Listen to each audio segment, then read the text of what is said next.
आपका। आप देख रहे हैं लोकतंत्र, मैं हूं आपके साथ नेहा दुबे। झारखंड की बात होगी। झारखंड की महागठबंधन सरकार का भविष्य अधर में लटक गया है। मुख्यमंत्री हेमंत सोरेन की विधानसभा सदस्यता रद्द करने की सिफारिश की गई है। चुनाव आयोग ने अपने नाम से खनन का पट्टा लेने के बीजेपी के आरोप पर सुनवाई के बाद अपनी सिफारिश झारखंड के राज्यपाल रमेश बैस को भेज दी थी। हेमंत सोरेन ने बीजेपी पर झारखंड की चुनी हुई सरकार गिराने की साजिश का आरोप लगाया। इस मौके पर मुख्यमंत्री हेमंत सोरेन के घर के बाहर समर्थकों की भारी भीड़ जमा हो गई, साथ ही साथ जिसमें राज्य के पुलिसकर्मी भी बड़ी तादाद में शामिल है। इन पुलिसकर्मियों ने हेमंत सोरेन के लिए खुलकर समर्थन जताया। इसी बीच हेमंत सोरेन ने ट्वीट कर कहा कि संवैधानिक संस्थाएं खरीद लोगे, लेकिन जन समर्थक कहां से लेकर आओगे? तैयार हम झारखंड, जय झारखंड। राज्यपाल रमेश बैस से मुलाकात से पहले हेमंत सोरेन ने झारखंड मुक्ति मोर्चा के विधायकों के साथ बैठक की। हेमंत सोरेन ने राज्यपाल को लिखे खत में कहा कि बीजेपी सांसद और कठपुतली पत्रकारों ने बीजेपी नेताओं ने चुनाव आयोग के रिपोर्ट का मसौदा तैयार किया है। कांग्रेस समेत गठबंधन के सहयोगी दलों ने हेमंत सोरेन के साथ खड़े होने का ऐलान किया।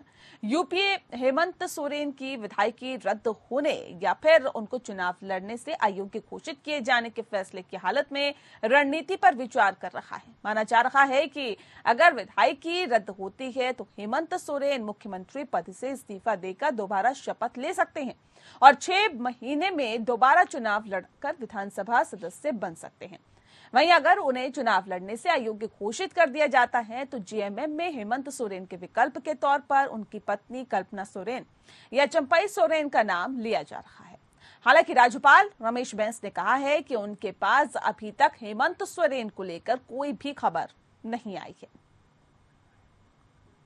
तो ये काफी सार्वजनिक हो गया है। मैं काफी मीडिया से सुबह से बात कर चुका हूँ और जितने भी पत्रकार महोदय आए हैं उन्होंने मुझे खुलेआम कहा कि उनकी सदस्यता चली गई है। यही इलेक्शन कमीशन ने रिकमेंड किया है गवर्नर साहब को।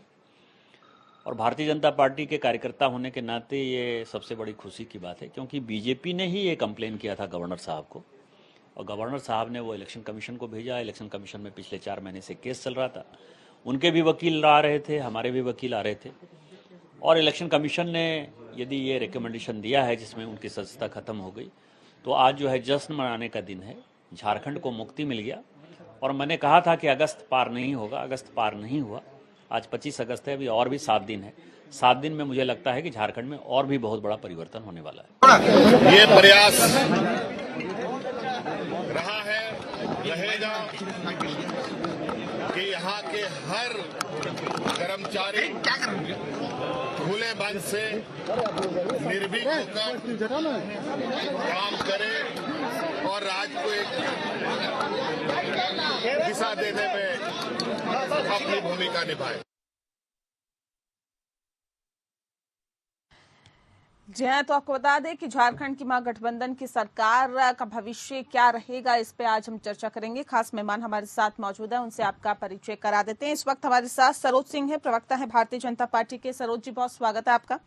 मनोज तिवारी जी इस वक्त हमारे साथ जुड़ गए हैं, कांग्रेस के नेता है। बहुत स्वागत है मनोज जी आपका।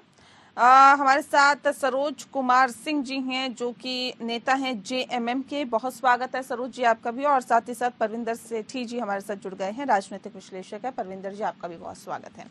इस खास कार्यक्रम की शुरुआत सरोज कुमार जी के साथ करते हैं, जेएमएम के नेता हैं। सरोज जी, अब सवाल इस बात को लेकर है कि क्या वाकई जो झारखंड की महागठबंधन सरकार है उसका भविष्य अब अधर में लटकता हुआ दिखाई दे रहा है क्या? बिल्कुल नहीं। हम लोग तो जादुई आंकड़ा पार कर रहे हैं सरकार बनाने के लिए। हमारे पास लगभग 50 विधायकों में महागठबंधन के विधायकों का समर्थन है। लेकिन मेरा एक बात कहना होगा कि केंद्रीय चुनाव आयोग जो है ये तो एक संवैधानिक संस्था है और माननीय सांसद हुड्डा, जिसने जो सांसद हैं और पद और गोपनीयता की शपथ खाए हैं, तो मेरा कहना होगा कि ये इतनी गोपनीय चिट्ठी जो इलेक्शन कमीशन ऑफ इंडिया के यहाँ से निकली, वो इनके पास जो है कैसे लीकेज कर गया। अभी तक जो है माननीय राज्यपाल झारखंड भी इसके बारे में कुछ नहीं बता पा रहे हैं। तब ये माननीय सांसद हुड्डा को कैसे मालूम हो गया? मेरा कहना होगा इलेक्शन कमीशन ऑफ इंडिया से कि स्वतः संज्ञान लेके माननीय सांसद हुड्डा की सदस्यता को समाप्त करें और इन पर आपराधिक मुकदमा दर्ज करें। ठीक है मनोज जी, कितनी मुश्किलें फिलहाल अब सरकार के लिए देखते हैं आप? देखिए, एक चीज मैं तो बिल्कुल स्पष्ट बोल रहा हूँ कि दरअसल जहाँ जहाँ भारतीय जनता पार्टी की सरकार जिन राज्यों में नहीं है, वहाँ राजनीतिक उथल पुथल करने का जानबूझ का एक अलोकतांत्रिक प्रयास है। सवाल ये नहीं है कि देखिए, कोई भी अगर संवैधानिक संस्था इस देश में है तो देश के लोगों को आज की तारीख में उन संवैधानिक संस्थाओं पर प्रश्न चिन्ह लग गया है और आम आदमी उसको शक की निगाह से देख रहा है। उसका मूल कारण है कि सत्तासीन सरकार जो है उन सारी संस्थाओं का अपने हक की खातिर गलत तरीके से दुरुपयोग करने की कोशिश कर रही है। एक बात मैं आपको दुरुपयोग क्या, ये जो आरोप लगे हैं इससे इनकार किया जा सकता है क्या? नहीं, बिल्कुल। मैं क्या बोल रहा हूँ कि जो आरोप लगे हुए हैं उस आरोप के संदर्भ में और जो निर्देश जारी किए गए हैं उस निर्देश के संदर्भ में वहाँ के राज्यपाल और वहाँ के विधानसभा अध्यक्ष को ही जानकारी नहीं है। जानकारी किसको है? तो वहाँ उसी दल के सत्तासीन सरकार, जो सत्तासीन केंद्र की सत्तासीन सरकार जो है, जो राजनीतिक अपने लाभ की खातिर अन्य राज्यों में, अन्य प्रदेश, अन्य सरकारों को बदनाम करने की कोशिश कर रही है, उनके नुमाइंदे को ये जानकारी होती है। ये बहुत ही गंभीर विषय है।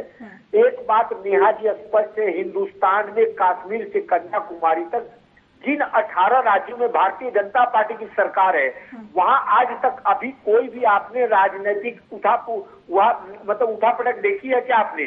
और ये तमाम उठापटक की व्यवस्था जो है जिन राज्यों में गैर भाजपा सरकार है, वहां जानबूझकर असंवैधानिक रूप से, अलोकतांत्रिक रूप से ये करने की कोशिश की जा रही है और इस देश की लोकतांत्रिक व्यवस्था के लिए ये बहुत ही दुर्भाग्यपूर्ण है। ठीक है कैप्टन आई सिंह जी, जवाब दीजिए। जहां पर आप लोगों की सरकार नहीं है वहां पर पूरी व्यवस्था को खत्म करने की कोशिश आप कर रहे हैं, उथल पुथल करने की कोशिश कर रहे हैं, क्या ऐसा है क्या? और ये आरोप अभी नहीं लग रहे हैं, सिर्फ मनोज जी नहीं लगा रहे हैं, बल्कि तमाम राजनीतिक पार्टियों की तरफ से आरोप लग रहे हैं कि जहां जहां पर भारतीय जनता पार्टी की सरकार नहीं है वहां पर और लोकतांत्रिक तरीके से आप लोग सरकार गिराने की कोशिश करते हैं या फिर वहां पर राजनीतिक उथल पुथल करने की कोशिश करते हैं। झारखंड में भी ऐसे ही कर रहे हैं। नेहा जी, हम किसी की सरकार नहीं गिरा रहे, ये तो चुनाव आयोग का फैसला है। चुनाव आयोग ने जो है ना उन्हें किया है, हम थोड़ी उनको आयोग ठहरा देंगे। तो ये जो मनोज जी कह रहे हैं उनकी, मनोज जी की बौखलाहट ठीक है, क्योंकि जगह जगह जहाँ जहाँ मनोज जी जिस पार्टी के साथ शामिल होते हैं वही भ्रष्टाचार में लिप्त हो जाती है। इन भ्रष्टाचार का और कांग्रेस का चोली दामन का साथ है। महाराष्ट्र में थे तो आपने देखा किस तरह से वहाँ भ्रष्टाचार चल रहा था कि 100 करोड़ की वसूली हो रही थी, जमीनें हत्याई जा रही थी और पुलिस प्रशासन पूरा इनके साथ वसूली में खड़ा था, हत्याएं हो रही थी। तो वही झारखंड में ये शामिल है इनके साथ में, तो यहाँ भी वही होने लगा। यहाँ पर कोयला खदानों की जिस तरह से जो है ना आवंटित हुआ, अपने लोगों को बांटी गई, खुलेआम उसकी अनदेखी करी गई कानून व्यवस्था की। तो ये सब चीजें जहाँ जहाँ कांग्रेस रहेगी वहाँ वहाँ भ्रष्टाचार रहेगा, क्योंकि देश की सबसे पुरानी पार्टी है और भ्रष्टाचार में इसे बहुत हथकंडे मालूम है कि कहाँ से कैसे खाना है। जैसे आपने देखा कि नेशनल हेराल्ड 5 लाख में 5,000 करोड़ की संपत्ति इन्होंने अपने नाम कर ली। तो भ्रष्टाचार के बहुत बड़े खिलाड़ी है। तो जहाँ जाते हैं, जिस पार्टी के साथ मिलते हैं और अपना काम शुरू कर देते हैं, उस पार्टी को भी लपेट लेते हैं, फिर कहते हैं कि भारतीय जनता पार्टी सरकारें गिरा रही। भैया, आप भ्रष्टाचार आप कर रहे हो, देश का पैसा आप हड़प कर रहे हो। तो आप जब देश में आज पहला एक प्रधानमंत्री ऐसा बैठा है कि जिसने पहले ही कहा था कि न खाएंगे, तो ये प्रधानमंत्री करा रहे हैं क्या? ये प्रधानमंत्री करा रहे हैं क्या? नहीं, जहाँ जहाँ भ्रष्टाचार होगा बिल्कुल प्रधानमंत्री भ्रष्टाचारियों को नहीं छोड़ेंगे, कोई भी हो। सर, तो अभी इन्होंने आप कह रहे हैं भ्रष्टाचार- संवैधानिक संस्था है, अभी आप कह रहे हैं प्रधानमंत्री किसी को नहीं छोड़ेंगे। आप पहले साफ कर दीजिए, प्रधानमंत्री नहीं छोड़ रहे हैं, चुनाव आयोग नहीं छोड़ रहा है, राज्यपाल नहीं छोड़, क्या है आप क्या कहना चाहते हैं सर, थोड़ा सा स्पष्ट कर दीजिए। या तो फिर भारतीय जनता पार्टी का नेहा जी मेरी बात को समझे। मेरा कहने का मतलब ये है कि जो भी भ्रष्टाचारी है तो हम तो उनकी कंप्लेंट करेंगे और उस जो एजेंसियां हैं वो उस पर काम करेंगी। तो जिन्होंने भ्रष्टाचार किया है हमने उनकी कंप्लेंट की है, कंप्लेंट की, उस पर जांच हुई तो ये दोषी पाए गए तो आज उसका जो है ना पनिशमेंट मिल रहा है। इसमें सीधी सी बात ये है, ये नहीं है कि मैंने हटा दिया, मगर हमारा कर्तव्य है कि हम देश में सरकार में बैठे हैं, हम देश की सरकार चला रहे हैं। तो ठीक है, मनोज जी जवाब दीजिए जल्दी से। मनोज जी। कैप्टन साहब, मुझे लगता है थोड़ा आप अपने याददाश्त को एक बार दुरुस्त कीजिए। अगर भाजपा के प्रवक्ता के रूप में यहाँ बैठे हुए हैं तो मैं 2-3 सवाल आपसे करता हूँ। आप मुझे एक बात बताइए, प्रधानमंत्री ये कहते हैं कि हमको किसी भी प्रकार की अनियमितता बर्दाश्त नहीं है, तो सृजन घोटाले की अनियमितता किस तरीके से बर्दाश्त हो रही है? दूसरी बात, आप मुझे एक बात बताइए कि भारतीय जनता पार्टी के जिन राज्यों, मध्य प्रदेश में बहुत सारी घटनाएं हुई, शिक्षा घोटाला हुआ, उसकी जांच प्रधानमंत्री के संज्ञान में क्यों नहीं आई? तीसरी बात, मैं आपको एक बात और बताता हूँ, विगत 15 वर्षों से बिहार में आपकी सरकार नीतीश कुमार जी के साथ में थी।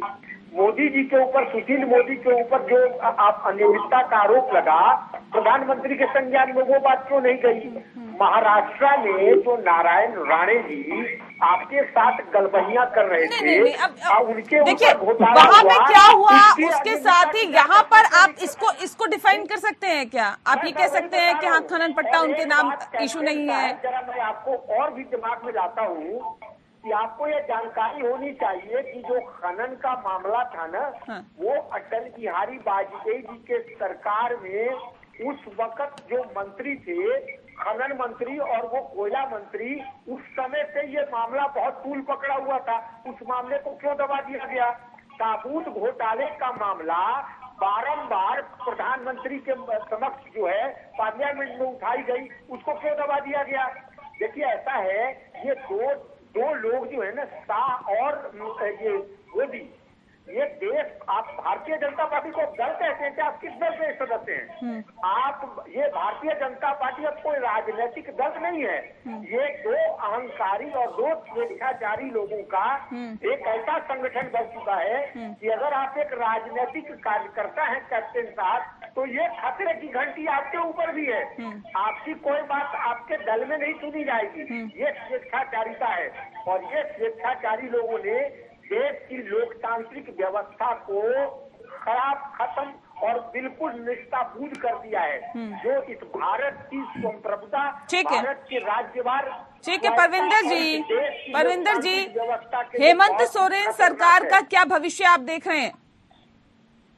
मैंने बोला तो भविष्य मैं आती हूँ मनोज जी, आ रही हूँ एक सेकंड।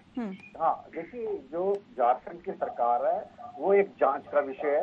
उसके ऊपर उनके पास पूरे जो हैं विधायक हैं, 30 उनके हैं और कांग्रेस के 17 विधायक हैं।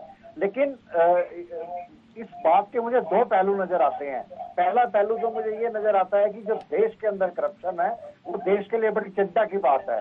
लेकिन दूसरा जो पहलू नजर आता है कि जो ऑपरेशन लोटस के साथ पूरे देश में मतलब कि भाजपा की ही सरकार होनी चाहिए सारे देश के अंदर, सारे राज्यों के अंदर, ये भी एक चिंता का विषय है।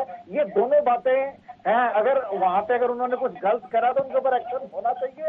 ये वहां की संवैधानिक संस्थाएं उसकी जांच करेंगी, उनको इंडिपेंडेंटली करने देनी चाहिए।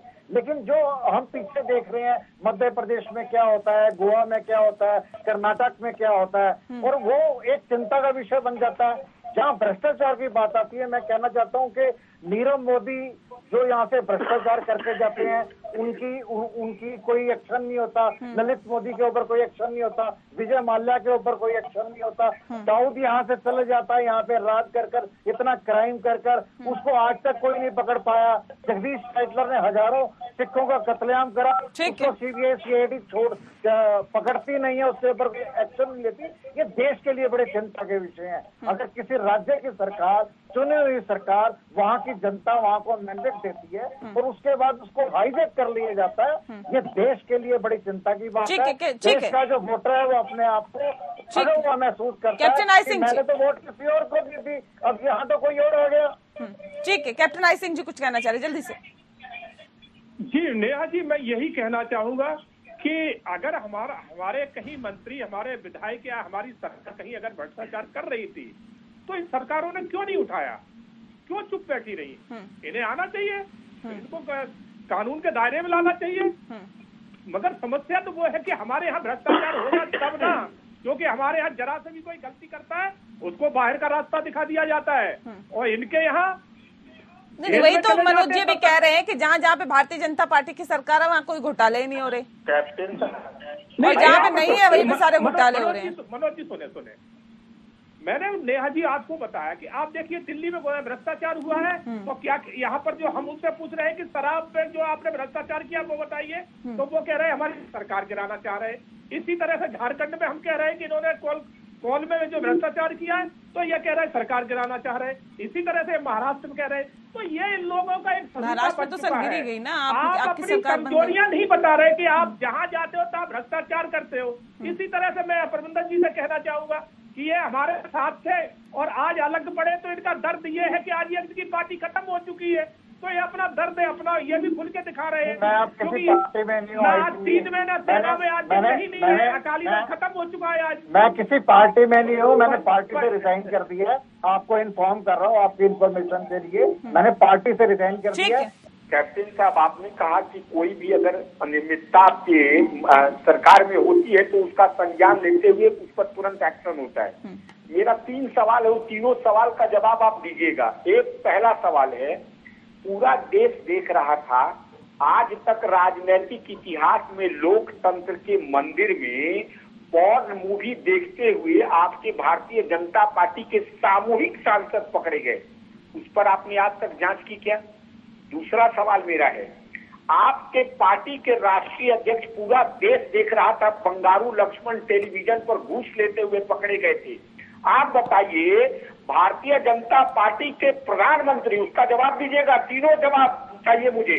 बंगारू लक्ष्मण के ऊपर आपके दल के द्वारा, आपके प्रधानमंत्री के द्वारा कोई एक्शन लिया गया क्या? तीसरा सवाल मैं आपसे पूछता हूँ, देश का कौन सा व्यक्ति नहीं जानता है कि येदियुरप्पा जैसा भ्रष्ट कोई मंत्री नहीं हुआ, और येदियुरप्पा को आपने किन चीजों से सुशोभित किया मुख्यमंत्री बनाकर?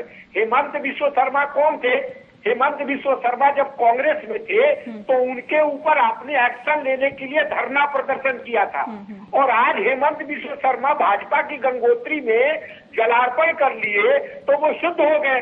तो ये आप लोगों ने जितने भ्रष्टाचारी हैं उनका एक जमावड़ा तैयार कर रखा है, और इस देश में एक ऐसा आप लोग एक माहौल तैयार करने की कोशिश कर रहे हैं। ठीक है, जवाब ले लेते हैं। चाहते हैं कि पूरे देश से विपक्ष समाप्त हो जाए। ठीक है, मैं सरोज जी का रुख करूं, उससे पहले कैप्टन साहब जल्दी से जवाब दीजिए।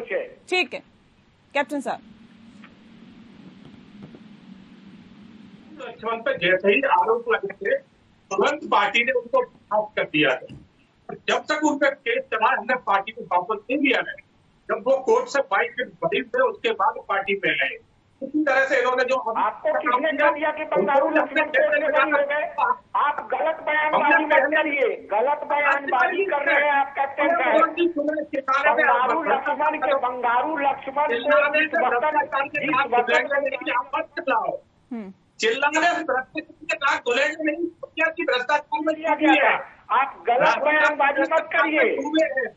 पंजाब कोर्ट के द्वारा दिया गया था, आपने कुछ नहीं किया था। आपने तो उनको पारितोषिक उनको इनाम दिया था।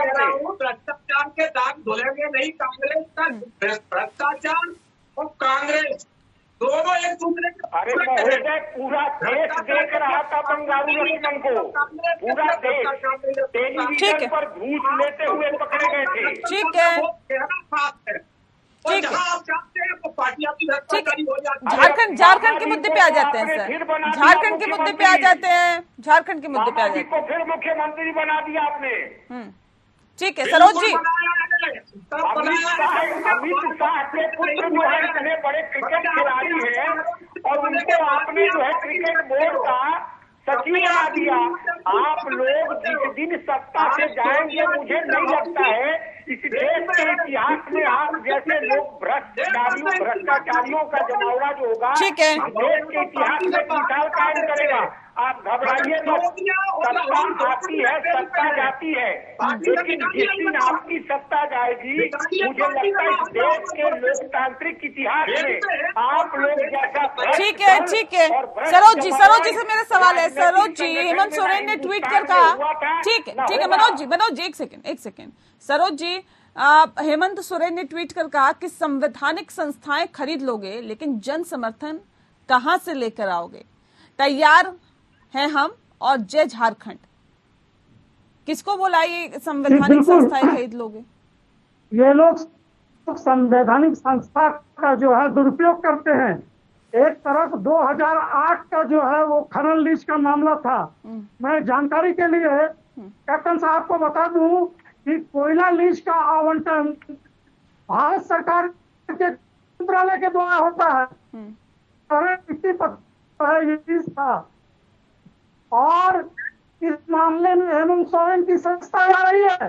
दूसरी तरफ उनके इलाके के विधायक हैं समरी जी, जिन्होंने फर्जी शेड्यूल प्रमाण पत्र बना के विधायक हुए शेड्यूल कास्ट के रिजर्व सीट पे, लेकिन उस पर इन लोगों ने लिपट करके इलेक्शन कमीशन ऑफ इंडिया के यहाँ से कार्यवाही नहीं करने दिया।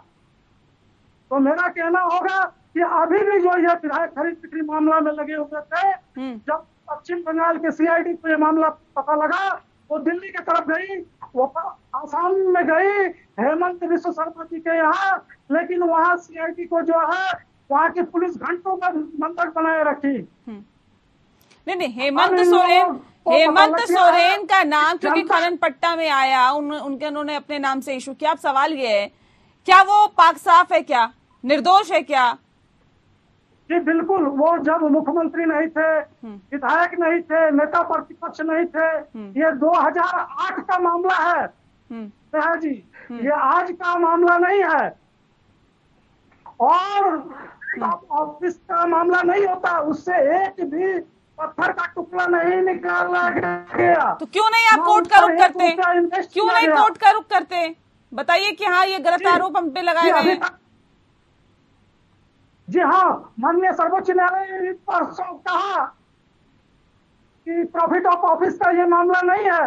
अब इलेक्शन कमीशन ऑफ इंडिया का जो रिपोर्ट है, जो आया हुआ है सीलबंद लिफाफे में, माननीय राज्यपाल के यहाँ, माननीय राज्यपाल इससे हम लोगों को जैसे अवगत कराएंगे, हम लोग सर्वोच्च न्यायालय का रुख करेंगे। ठीक है कैप्टन आई सिंह जी, ये लोग बनी बनाई हुई जनता द्वारा चुनी हुई सरकार को जो है गिरा देना चाहता है। कल तक बिहार की सरकार आज बिहार में सीबीआई छापा। नहीं एक सेकंड, आप लोगों को नहीं सर, ये तो कहा जा रहा है कि देखिए हेमंत सोरेन की जगह अब और कई नामों पर चर्चाएं चालू हो गई है कि कौन होगा अगला सीएम, ऐसा है क्या? आवश्यकता पड़ेगी तो महागठबंधन के लोग अपना नया नेता चुनेंगे, मजबूरी है। मतलब आपको लग गया है कि ऐसा होने वाला है, हेमंत सोरेन की छुट्टी हो रही है? जी अभी तो छुट्टी की कोई ऐसी बात नहीं है। अभी जो है माननीय राज्यपाल जब क्लियर करेंगे कि इलेक्शन कमीशन ऑफ इंडिया ने क्या किया है, तो हम लोग न्यायालय का रुख करेंगे। ठीक है, बात सोचा जाएगा। ठीक है मनोज तिवारी जी, लेकिन ये जेएमएम के नेता के जरिए तो साफ तौर पर कहीं ना कहीं जाहिर होता हुआ दिखाई दे ही रहा है कि अब अगले नामों पर भी चर्चा होने लगी है। देखिए, ये सुनी सुनाई बातें हैं। दरअसल क्या है कि राज्यपाल महोदय से लेकर के विधानसभा अध्यक्ष ने इस बात को स्वीकार किया है कि अभी तक इस तरीके की किसी भी प्रकार की जानकारी हमको नहीं मिली है। इलेक्शन कमीशन की कोई चिट्ठी भी नहीं आई है और ना कोई उनको सूचना है। तो बगैर सूचना के इस तरीके की अफवाह जो है भारतीय जनता पार्टी के नेता ही उठा रहे हैं। अब रही बात, दूसरी बात, अगर कोई इस तरीके की तकनीकी समस्या उत्पन्न होगी तो उसके बहुत सारे संवैधानिक प्रावधान हैं। उन संवैधानिक प्रावधानों के तहत सरकार या सरकार के मातहत जो लोग हैं उसके निर्णय जानकारी होने के बाद लेंगे। अभी तो ये कहा जा रहा है कि ये मामला लीक हुआ कहाँ से, तो अभी तो प्रश्न चिन्ह उसी पर है। नहीं, हम तो उसमें कह रहे हैं ना सर कि अगला सीएम कौन होगा, उस पर भी अब चर्चाएं शुरू हो गई है। नहीं, बिल्कुल नहीं, ऐसा कोई नहीं है। मैंने क्या बोल रहा नेहा जी कि ये बात सुनी सुनाई अफवाह है, महज कोरा अफवाह है, इस पर किसी भी प्रकार की चर्चा मतलब आप ये कह रहे हैं सरोज जी झूठ कह रहे हैं, ये सुनी सुनाई बातें कह रहे हैं? सरोज जी झूठ कह रहे हैं, सुनी सुनाई बात कह रहे हैं क्या? नहीं, कोरी अफवाह बता रहे हैं क्या? देखिए, मैंने क्या बोला, जो बिल्कुल हम महागठबंधन के लोग हैं और हमको पुख्ता जानकारी है कि इस तरीके की किसी भी प्रकार की बातों पर कोई चर्चा नहीं हो रही है और ये महज कोरा अफवाह है जिसको लोग भ्रम फैलाने की कोशिश कर रहे हैं। एक बात मैं नेहा जी और भी कहना चाहता हूँ, देखिए मीडिया जो है लोकतंत्र का चौथा स्तंभ है। जब राज्यपाल जो संवैधानिक पद पर बैठे हुए हैं उनके मुख से ये बात स्पष्ट है कि हमको किसी भी प्रकार की जानकारी नहीं है, तो ये तो बिल्कुल कानूनी विषय है। इस चीज को लीक कैसे हो गया और इस पर तो एक्शन होना चाहिए। और इस पर भारतीय जनता पार्टी के जो लोग भी अगर कोई किसी प्रकार की बात कर रहे हैं तो उनके ऊपर यह कोर्ट के मामला और निर्वाचन आयोग के ही आदेश की अवहेलना का मामला बनेगा। तो ये तो गलत है, ये अनियम, ये बिल्कुल नियम के खिलाफ है। ठीक है, सबसे पहले आप संजय जी का ही रुख कर लेते हैं। संजय जी, अब सवाल इस बात को लेकर है सर, अभी जो झारखंड में राजनीतिक उथल पुथल आप देख रहे हैं, हेमंत सोरेन सरकार के लिए कितनी मुश्किलें बढ़ी हुई फिलहाल आप देखते हैं और क्या कुछ लगता है कि उनके पास कोई ऑप्शन बचा हुआ है फिलहाल? ये नमस्कार। ये झारखंड की जो राजनीति है इसमें बहुत सारे आयाम इसके हैं। एक तो सबसे पहले तो झारखंड के राजनीति में ये जो गठबंधन की जो सरकार है और अलग अलग विभिन्न पार्टियों के द्वारा बनी हुई जो सरकार है, इसमें कई ऐसे नेता हैं जिनके ऊपर कुछ भ्रष्टाचार के आरोप लगे और खासकर जब मुख्यमंत्री जी पे जब आरोप लगाया जाता है तो उसमें इस सरकार को बचना मेरे हिसाब से थोड़ा मुश्किल लग रहा है।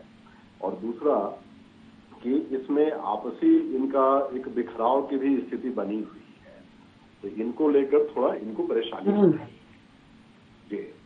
जी, आपसे बिखराव की स्थिति की तो बात ठीक है, लेकिन संजय जी जिस तरह की स्थिति फिलहाल देख रहे हैं, जो आरोप लग रहे हैं, अभी चुनाव आयोग ने सील बंद लिफाफे में रिपोर्ट राज्यपाल को सौंपी है, लेकिन राज्यपाल कह रहे हैं कि हमारे पास तो कोई रिपोर्ट ऐसी नहीं है, हमारे पास अभी कोई सूचना नहीं है। संजय जी। हेलो जी, एक बार फिर से प्रश्न को दोहराएं। चुनाव आयोग ने सर जिस तरह से, निर्वाचन आयोग ने जिस तरह से वो रिपोर्ट जो है वो सौंपी है राज्यपाल को, राज्यपाल कह रहे हैं कि अभी तक हमारे पास कोई ऐसी रिपोर्ट नहीं आई है। अब सवाल इस बात को लेकर है, अब किस तरह का एक्शन अगर हो सकता है हेमंत सोरेन के खिलाफ, तो किस तरह का एक्शन हो सकता है? क्या सदस्यता रद्द की जा सकती है या फिर विधायकी रद्द की जा सकती है? क्या क्या हो सकता है जो अभी तक आरोप लग रहे हैं उसके मुताबिक? इसमें देखिए, इस तरह के केसेस में देखा गया है कि निर्वाचन आयोग जो है उसका सबसे बड़ा हाथ होता है, उसका सबसे बड़ा रोल होता है। उसके रोल में सबसे पहले तो अगर इस तरह की कुछ केसेस या चार्जेस बनते हैं तो उनकी सदस्यता तक जा सकती है। और फिर मुख्यमंत्री का तो एक ऐसे भी जब इतने संगीन और इस तरह के आरोप लग रहे हैं तो एक विवेक के ऊपर होना चाहिए कि ऐसे परिस्थिति में निष्पक्ष जांच हो।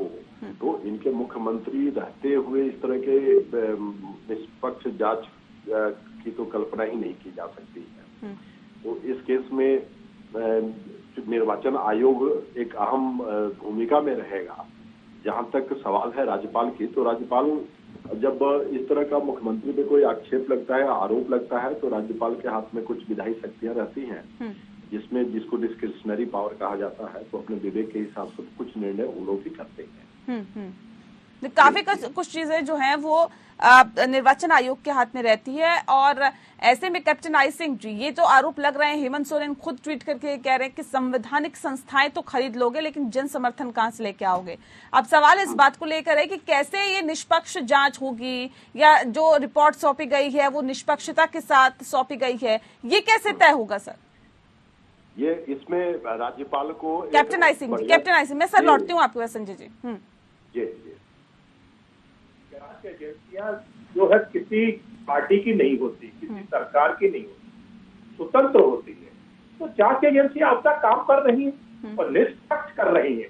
अब उनको कोई कहना चाहे तो खरीद लिया है, तो ये तो वही है कि चोरी भी हम करेंगे और आंखें भी हम दिखाएंगे और हम ये कहेंगे कि हमने तो चोरी करी नहीं। तो वो स्थिति फिर इन लोगों की बन चुकी है। अगर ईडी जांच करती है तो उसको ये बोलते हैं खरीद ली है, सीबीआई करती है तो उसको खरीद ली है, अगर चुनाव आयोग अपना काम कर रहा है तो बोले उसको भी खरीद लिया है। तो इसका मतलब जो जांच एजेंसियां इनको फिर रखना ही नहीं चाहिए, इनको हटा देना चाहिए, जरूरत ही नहीं है। तो इस तरह की ये चर्चा करके हमारी जो जांच एजेंसियां हैं, जो निष्पक्ष एजेंसियां हैं, सरकार की ये बॉडी होती है और स्वतंत्र होती हैं, इनके ऊपर इस तरह का जो है ना आरोप लगा देना, मैं तो कहता हूँ बहुत ही ये शर्मसार है कि हमारी जांच एजेंसियों का मनोबल डाउन करते हैं और आप मेरे बात में झांक के नहीं देखते कि आपने क्या किया है। आपने मुख्यमंत्री रहते हुए भी किस तरह से वहां पर जो घोटाले किए हैं, किस तरह से कौन आवंटन किया गया है, क्या मुख्यमंत्री किसी संवैधानिक पद पर रहने के बाद कोई पद ग्रहण कर सकता है, कोई लाभ का पद ले सकता है, कोई लाभ की जगह ले सकता है? नहीं रह सकता। अगर फिर भी उन्होंने ये सब कुछ किया और कौन आवंटन जो है ना उन्होंने अपने चहेतों को ज्यादा से ज्यादा दिलाए, तो ये सब चीजें जांच एजेंसियों ने जांच किया, उसमें ये दोषी पाए गए, जब दोषी पाए गए तो उसको जो है ना पनिशमेंट तो मिलेगा। ठीक है मनोज जी, अब आप लोगों को जांच एजेंसियों पर भी विश्वास नहीं है, निर्वाचन आयोग पर भी विश्वास नहीं है, अब कहाँ से जांच करा दी जाए, किससे जांच करा दी जाए? अगर हेमंत सोरेन ये कहते हैं कि संवैधानिक संस्थाएं खरीद लोगे लेकिन जन समर्थन कहां से लेके आओगे, यानी कि संवैधानिक संस्थाओं पर भी आप लोगों का विश्वास नहीं है, क्या किया जाए सर? कहां से जांच कराई जाए जिससे कि आप लोगों को ये तय हो जाए कि देखिए अब निष्पक्ष जांच होगी? देखिए ये मुझे कैप्टन साहब को मैं थोड़ा सा दुरुस्त करता हूँ, उनके माफ कीजिएगा कैप्टन साहब, एक बात पहले सुन लीजिए। ये जो मसला है कैप्टन साहब, ये जो मसला है वो मसला पट्टे का है, सुन लीजिए, मसला पट्टे का है। पट्टे के ऊपर ये कंप्लेन किया गया था और उसकी जांच जो है इलेक्शन कमीशन के द्वारा किया गया है। जरा ध्यान से सुनिएगा, ये मामला कोर्ट के द्वारा संज्ञानित नहीं है। अब दूसरी बात यह है, संविधान की धारा 192 192 ये कहती है कि विधानसभा अध्यक्ष और राज्यपाल जो संवैधानिक पद पर है उसको ये पावर है, उसको ये शक्ति है कि उसके आधार पर वो संज्ञान ले सकता है। राज्यपाल महोदय के संज्ञान में कोर्ट के द्वारा ये कोई जानकारी नहीं दी गई है, ये इलेक्शन कमीशन के द्वारा जानकारी दी गई है। इसकी वो स्वयं पुष्टि कर रहे हैं कि मुझे इसकी कोई सूचना नहीं है। तो इस आधार पर बगैर जाने आप किसी चीज को कह दे कि फला व्यक्ति दोषी है, ये असंवैधानिक है और ये सही नहीं है। दूसरी बात नेहा जी, मैं एक बात और भी कहता हूँ, इस देश के तमाम संवैधानिक पदों पर देश के लोगों का विश्वास इतने हो चुका है कि बारंबार कहा जा रहा है कि जिन राज्यों में भाजपा की सरकारें हैं, कर्नाटक में कौन नहीं, तो आप बताइए ना, अगर विश्वास उठ गया आप लोगों का, अगर विपक्षी पार्टियों का विश्वास उठ गया, सर किससे जांच करवाई जाए? किसकी जांच में विश्वास करेंगे आप लोग? क्या बोला कि इस देश की सत्तासीन सरकार के लिए दुर्भाग्यपूर्ण है, इस देश के चुनी हुई आम जनता के द्वारा चुनी हुई सरकार और इसके ऊपर महाराष्ट्र से लेकर गोवा, मणिपुर, तमाम राज्यों में, मध्य प्रदेश, अन्य राज्यों में मैं ये बार बार पूछता हूँ कि अगर आपको अनियमितताओं की जांच करानी है तो तमाम जगहों पर जांच होनी चाहिए जहां अनियमितता के ऊपर विपक्ष भी धावा कर रहा है और विपक्ष संज्ञान में लाता है, तो उसके ऊपर आप जांच क्यों नहीं करवाएंगे? ठीक है, लेकिन सरोज जी, ये भी कहा जा रहा है, अभी आपने संजय जी को सुना, अगर राज्यपाल चाहे तो सदस्यता तक रद्द की जा सकती है। बड़ा झटका होगा जेएमएम के लिए। बिल्कुल सदस्यता रद्द अगर ये लोग कर देते तो ऐसा प्रावधान है कि हेमंत सोरेन को फिर से जो है गठबंधन दल का नेता चुन लिया जाएगा। हम जादुई आंकड़ा पार कर रहे हैं, 50 के आसपास विधायक हैं मेरे पास। उसके बाद 6 महीना के अंदर वो फिर चुनाव जीत के आ जाएंगे। तो हमारी सदस्यता चला जाना बहुत कठिन बात नहीं है और झारखंड मुक्ति मोर्चा के लिए कोई खतरा की बात नहीं। उसके पहले हम लोग माननीय सर्वोच्च न्यायालय के यहाँ जाएंगे और हम लोग बताएंगे उनको कि सामरी लाल जी जो कांके से भारतीय जनता पार्टी के विधायक हैं, उनका राज्य सरकार ने जांच किया, जाति प्रमाण पत्र उनकी फर्जी है, क्योंकि ये फर्जी लोग हैं, ये फर्जी पार्टी है, उन पर कोई मतलब आप लोग पहले से प्लानिंग बना के बैठे हैं कि देखिए सदस्यता रद्द भी हो जाती है तो 6 महीने में दोबारा से चुनाव करवा के और चुनाव लड़के हम आ जाएंगे वापस, फिर नेता बन जाएंगे। ऐसी अगर परिस्थिति उत्पन्न होती है तब। अभी तो माननीय राज्यपाल झारखंड ने कहा है कि मुझे ऐसे कोई पत्र की जानकारी नहीं है। अभी जब तक महामहिम राज्यपाल झारखंड कुछ नहीं बोलते हैं तब तक इस पर कहना जो है और बोलापन कहलाएगा। मरने के पहले लोग भूत बन जाए। लेकिन कैप्टन आई सिंह जी, ये कहा जा रहा है हेमंत सोरेन की तरफ से कि देखिए भारतीय जनता पार्टी के मसौदे पर ये जो रिपोर्ट है वो तैयार की गई है। भारतीय जनता पार्टी के मसौदे पर रिपोर्ट तैयार की गई है। आप लोग ही एजेंसियों को चला रहे हैं। अगर रिपोर्ट तैयार होती है, जांच रिपोर्ट, तो आप लोगों के मसौदे पर तैयार होती है, आप लोगों के इशारे पे बनती है। नेहा जी, हम एक जिम्मेवार सरकार है, केंद्र में हमारी सरकार है। अगर देश में कहीं भी भ्रष्टाचार होता है, देश में कहीं भी कुछ गलत होता है, तो हमारा कर्तव्य बनता है कि बिल्कुल उसके ऊपर जांच करना। और फिर जांच एजेंसियों का काम है जो स्वतंत्र होती है। जांच एजेंसियों का स्वतंत्रता से पूर्ण जिम्मेवारी से उनका काम है कि उसको दूध का दूध पानी का पानी करते हैं। तो वो जांच एजेंसी अपना कार्य कर रही है। इसमें हमारा तो रोल ये है कि हमें जहाँ पे अगर भ्रष्टाचार होगा हम उस पर रोक लगाएंगे। ये जांच एजेंसियों का रोल अलग अलग क्यों जाता है राज्य के हिसाब से? का राज्य है कि नहीं ये बताइए। नहीं, जांच एजेंसियों का रोल तो कहीं अलग नहीं है। नहीं, वो कह रहे हैं देखिए येदियुरप्पा के ऊपर कितने घोटाले के आरोप लगे। आप तो उनको और गिफ्ट दे रहे थे, मुख्यमंत्री बना रहे थे।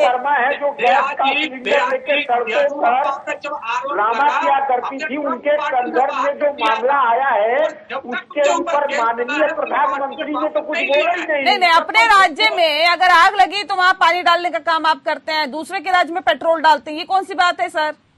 नहीं, नेहा जी आप देखिए, पेट्रोल भी यही डालते हैं और आग भी यही लगा रहे हैं।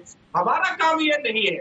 हम जैसे हमारा येदियुरप्पा का नाम दिया जाता है तो जब तक वो बाई इज्जत कोर्ट से बरी नहीं हुए तब तक हमने पार्टी में वापस नहीं लिया है। मगर इनके हाथ वही है, भ्रष्टाचार का आरोप लग रहे हैं, बेल पे घूम रहे हैं, फिर भी पार्टी में है, फिर भी पदों पे है। सोनिया जी, राहुल गांधी आज जो है ना भ्रष्टाचार के आरोप में बेल पे घूम रहे हैं, कोर्ट से बेल मिली हुई है। अगर आप पार्टी के अध्यक्ष बने तो पार्टी को हटाना चाहिए। पार्टी अपने गिरबान में झांके देखेंगे। आपने सरकार देश को लूटा है, आज वो हलक में डाल के। अरे कैप्टन साहब स्मृति ईरानी जी के ऊपर और उनकी पुत्री के ऊपर एक मसला आया था, उसका क्या हुआ? उसके ऊपर आपको जानकारी है कि नहीं? पूरे हिंदुस्तान में हिंदुत्व और हिंदू धर्म के ऊपर जो आपकी व्याख्यान होते हैं उसमें आप ये कहते हैं कि गलत दिशा में लेके हिंदुत्व पे बात नहीं कर रहे हम। लेकिन संजय उपाध्याय जी, अब सवाल इस बात को लेकर है सर, ये कहा जा रहा है कि देखिए सदस्यता अगर रद्द भी हो जाती है तो फिर से 6 महीने के अंदर ही चुनाव दोबारा लड़ लिया जाएगा, फिर से मुख्यमंत्री बन जाएंगे और इस बीच गठबंधन दल का नेता चुन लिया जाएगा। अब सवाल ये है कि क्या इस स्थिति में ऐसा हो सकता है या फिर इससे एक कदम और आगे बढ़कर कहीं ना कहीं जो सीएम हेमंत सोरेन है उन्हें अयोग्य करार दिया जा सकता है? इसमें देखिए अब क्या राज्यपाल की तरफ से क्या डिसीजन लिया जाता है और इलेक्शन कमिश्नर की तरफ से क्या डिसीजन लिया जाता है, इसके ऊपर बहुत चीजें। अभी मैं डिबेट सुन रहा था तो जिस तरह से चर्चाएं, एक बड़ा ही मैं इस पे प्रश्न उठाने वाला हूँ कि एक गलत परंपरा का शुरुआत हो गया है कि जब भी कोई करप्शन के चार्जेस को लेकर सीबीआई, ईडी और इन सबों का जब रेड होता है तो उसको सीधा सरकार के ऊपर लांछन लगा दिया जाता है। ये परंपरा बंद होना चाहिए। आप देखें कि इस देश में ऐसे भी हुए हैं, अब जैसे कलमाड़ी का, सुरेश कलमाड़ी जी का जो हुआ था प्रकरण, और या फिर उसके पहले का जो लालू जी जब आरोपित हुए तो उस समय लालू जी की पार्टी ही सरकार में थी और उन पे आरोप सिद्ध हुआ और उनको जेल भी जाना पड़ा। तो ऐसा नहीं है कि सीबीआई या जो भी इस तरह की जांच एजेंसियां हैं वो निष्पक्ष होकर काम करती हैं। सरकार का थोड़ा बहुत प्रभाव तो रहता ही होगा, लेकिन निष्पक्ष होकर करती है। और कोई भी विपक्ष में चाहे कोई भी पार्टी है, उनको एक बड़ा अच्छा बहाना मिल जाता है कि सरकार के ऊपर इस तरह से फोर्स करने के लिए जो केंद्र सरकार है इस तरह से कर रही है या जो राज्य सरकार है इस तरह से कर रही है। ये एक गलत परंपरा शुरू हो गई है। करप्शन है, गलत है, उसका सजा होना ही होगा। और सर एक चीज और है इसमें, अगर करप्शन के ऊपर सवाल उठाते हैं और ये कहते हैं कि आपके नेता ने करप्शन किया है, तो कहते हैं सामने वाली पार्टी ने भी तो किया है। ये भी एक विडंबना है, ये जो देखने के लिए मिल रहा है। ये भी एक बहुत बड़ी विडंबना है। ये दूसरे पे लांछन लगाकर अपने करप्शन को नहीं बचाया जा सकता है। मैं संजय जी की बात का एक जवाब देना चाहता हूँ। संजय जी, आप एक राजनीतिक विश्लेषक हैं, आपको याद होगा आपने जिक्र किया है सुरेश कलमाड़ी का। इस देश की लोकतंत्र में चुनी हुई सरकार के द्वारा एक, मैं पीसीआर से अनुरोध करूंगी मनोज जी को और कैप्टन आई सिंह को स्क्रीन पे लेके आए। हाँ जी। सुरेश कलमाड़ी जी के ऊपर सरकार ने, केंद्र में कांग्रेस की सरकार थी और ये कांग्रेस की सरकार ने उस पर एक्शन लिया था और उनको मंत्रालय से हटा करके और उनको जांच उनके ऊपर बिठाया गया था और जांच का परमिशन भी सरकार ने दिया था, आपको याद होगा। हम बार बार ये कह रहे हैं कि आप आम लोगों का भरोसा क्यों उससे चला नहीं, तो सर तब जो सरकारी एजेंसियां थी संवैधानिक तौर पे काम करती थी, ये संवैधानिक एजेंसियां तब निष्पक्ष तौर पे काम करती थी, आज इन पे सवाल क्यों उठ रहे हैं? संवैधानिक संस्थाएं और सरकार संज्ञान में रहते हुए भी जांच के आदेश नहीं देती है। जांच के आदेश उन राज्यों में देती है जिन राज्यों में गैर भाजपा की सरकारें हैं। और यही कारण है कि संवैधानिक संस्थाओं के ऊपर इस लोकतंत्र में जनता का ही विश्वास धीरे धीरे खत्म होते जा रहा है, जो देश के लिए शुभ नहीं है। अरे मनोज जी कैसी बात कर रहे हैं सर? जहाँ आग लगती है वहीं धुआं उठता है ना सर। अगर आप पाक साफ है, दूध के धुले हैं, तो फिर जांच से क्यों डरना? क्यों आप लोगों को ऐसा लगता है भारतीय जनता पार्टी के? अरे नेहा जी कौन कह रहा है? ये तो मीडिया कह रही है, ये सरकार कह रही है। नहीं, मीडिया क्यों कहेगी? मीडिया तो वही कहती है जो आप लोग कहते हैं। की प्रक्रिया, जांच की प्रक्रिया, जांच का तरीका गलत है। जांच स्वयं संस्थाएं करती है और जांच के बारे में जानकारी भाजपा के नेताओं को होता है। आखिर ये मसला है क्या? ये कौन सा तालमेल है? मैं कह रहा हूँ बहुत सारे ऐसे पत्र होते हैं जो अत्यंत गोपनीय होते हैं। उन अत्यंत गोपनीय पत्रों के बारे में भाजपा के नेता ट्विटर हैंडल पर ट्वीट करते हैं। इन चीजों की जानकारी कैसे होती है? मैं तो बार-बार ये कह रहा हूँ इन संवैधानिक संस्थाओं को ठीक है सरोज जी, ठीक है नहीं, एक एक करके बोलिए सर, एक एक करके बात रखिए, ऐसे नहीं चलता है सर। सब संस्थाओं को बर्बाद करने का काम मैं कैप्टन साहब से जानना चाहता हूँ के लिए नहीं, कांके के इनके जो विधायक है समरी लाल जी, राज्य सरकार ने जांच किया, उनका शेड्यूल कास्ट का प्रमाण पत्र जाली निकला और यही इलेक्शन कमीशन ऑफ इंडिया ने उन पर कार्रवाई नहीं किया, उनकी सदस्यता रद्द नहीं की, तो मैं कैसे मानूं कि जो है आपकी संस्थाएं, केंद्रीय संस्थाएं स्वतंत्र है? समरी लाल जी की सदस्यता क्यों नहीं गई? सर न्यायिक प्रक्रिया है ना, उसका पालन करिए। एक सेकंड रुकिए सरोज जी, एक बात का जवाब दीजिए। अगर अयोग्य ठहरा दिया जाता है हेमंत सोरेन को, तो उसके बाद आप लोगों का अगला कदम क्या होगा? क्या करेंगे आप लोग? जी उनको अगर अयोग्य ठहरा दिया जाता है तो वो 6 महीना के अंदर फिर चुनाव जीत के आएंगे। चुनाव लड़ने पर रोक लगा दी जाती है तो? अगर चुनाव लड़ने पर रोक लगा दी जाती है तो हम लोग ये समरी लाल जी का मामला को लेके जाएंगे माननीय सर्वोच्च न्यायालय। तो न्यायालय का रास्ता खुला हुआ है, लेकिन उसके बावजूद भी मौजूदा सरकार, केंद्र सरकार पे आरोप लगाना और ये कह देना कि जितनी भी संवैधानिक एजेंसियां हैं वो केंद्र सरकार के इशारे पर काम करती है, चुनाव आयोग केंद्र सरकार के इशारे पर काम करता है, सही है क्या? ये ऐसा होना चाहिए क्या? बिल्कुल। इनका झारखंड के कांके के विधायक है समरीलाल जी, जिन्होंने शेड्यूल कास्ट का फर्जी प्रमाण पत्र दिया।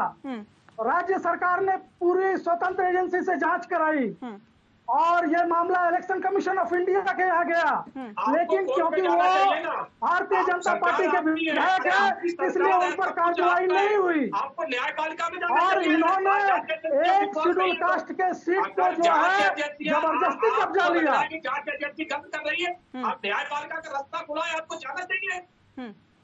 ठीक है, इलेक्शन कमीशन ऑफ इंडिया ने तो उसको क्लियर कर दिया। तो अब इस मामला के साथ हम लोग उस मामले को सर्वोच्च न्यायालय जाएंगे। आप लोगों के कहनी और कथनी में फर्क है। ठीक है, ठीक। आपके सांसद जो केरल में 100 एकड़ जमीन खरीदे हैं, आप लोगों की सोच में फर्क है कि चोरी भी हम करेंगे और आप हमें कुछ कहिए भी मत, हम देश का पैसा भी हड़प करेंगे और जांच एजेंसियां जांच भी ना करें। ये आपकी सोच में फर्क है। भारतीय जनता पार्टी ठीक है। मैं कार्यक्रम के देखिए आखिरी पड़ाव में हूँ। एक आखिरी सवाल मेरा संजय उपाध्याय जी से है। संजय जी, अब सवाल इस बात को लेकर है, हर ऑप्शन पर क्योंकि हम बात कर रहे हैं कि अगर ऐसा हुआ तो क्या होगा, ऐसा हुआ तो क्या होगा। सर, अगर चुनाव लड़ने पर हेमंत सोरेन की रोक लग जाती है, एक सेकंड सरोज जी, एक सेकंड वेट करिए ना, एक सेकंड रुकिए, धैर्य रखिए थोड़ा सा। सरोज कुमार सिंह जी रुक जाइए। ठीक है, ठीक है, ठीक है, ठीक है, किस मुंह से बोलते हैं ये सब बात? ठीक है। इनके पूर्व के मुख्यमंत्री सर धैर्य रखिए, थोड़ा सा धैर्य रखिए। संजय उपाध्याय जी, अगर चुनाव लड़ने पर रोक लगा दी जाती है, हेमंत सोरेन के चुनाव लड़ने पर रोक लगा दी जाती है, ये कह रहे हैं देखिए हम तो न्यायालय का रुख करेंगे। जब न्यायालय है तो फिर सरकार पर आरोप क्यों, और जब सरकार पर आरोप ही आप लगा रहे तो फिर न्यायालय का दरवाजा क्यों खटखटाएंगे? और उसके बाद अगर ऐसा होता है तो ये हेमंत सोरेन के लिए कितना बड़ा झटका होगा, और कौन से चेहरे आप देखते हैं उनके अलावा विकल्प के तौर पर सीएम के लिए? संजय जी,